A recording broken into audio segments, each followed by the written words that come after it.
অল্প বয়সী একজন ছেলে, নাম তার বেলাল।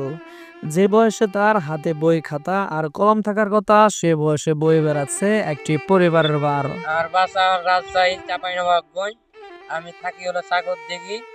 আমি আমি হলো দিনের ফেরিওয়ালা, মাল বেচি। কথা ছিল আরো 10 জন ছেলের মতো তার জীবনও হবে সুন্দর আর দুরন্তপনায় ভরপুর।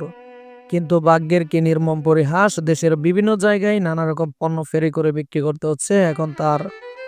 আমার দৈনিক যায় 1800 1900, তার ভিতরে টিকে 500 600 700 800, ঠিক নাই ভাই।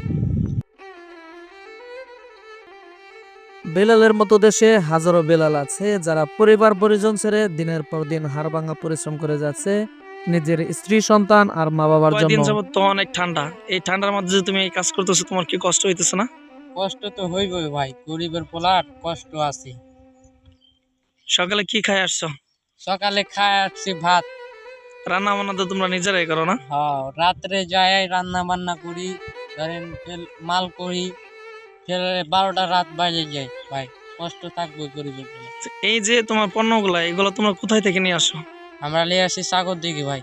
সাগরদিঘি থেকে নিয়ে আসো? হ্যাঁ, তুমি কি বেতনভুক্ত না? এটা তোমার নিজস্ব যে পুঁজি খাটায় তারপরে এটা করতেছো? এটা আমার নিজস্ব প্রয়োজন। নানা রকম প্রতিকূলতার মাঝেও তাদের জীবন থেমে থাকে না। কখনো প্রচন্ড রোদ, আবার হাড় কাঁপানো শীতের মধ্যেও তারা ছুটে চলে অবিরাম। তাদের নেই কোনো স্থায়ী দোকান, আছে অদম্য সাহস আর পরিশ্রম করার ক্ষমতা। ফেরিওয়ালাদের জীবনে অপমান যেন নিত্য সঙ্গী। কখনো ক্রেতার অবজ্ঞা, কখনো উচ্ছেদের ভয়, আবার কখনো ক্ষমতাবানদের বিরূপ আচরণ।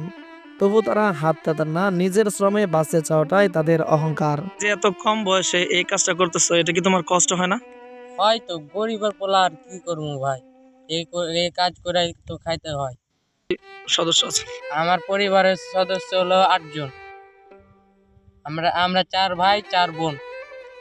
আমি হরেক মাল করে খাই, তো অনেক কিছু সমালোচনা হয়। বয়স কত ভাইয়া? আমার বয়স 15। আমার নাম হলো বেলাল। বেলাল হোসাইন। জি। নামটা অনেক সুন্দর। আচ্ছা, এটা তুমি কতদিন ধরে আসলে করতেছো?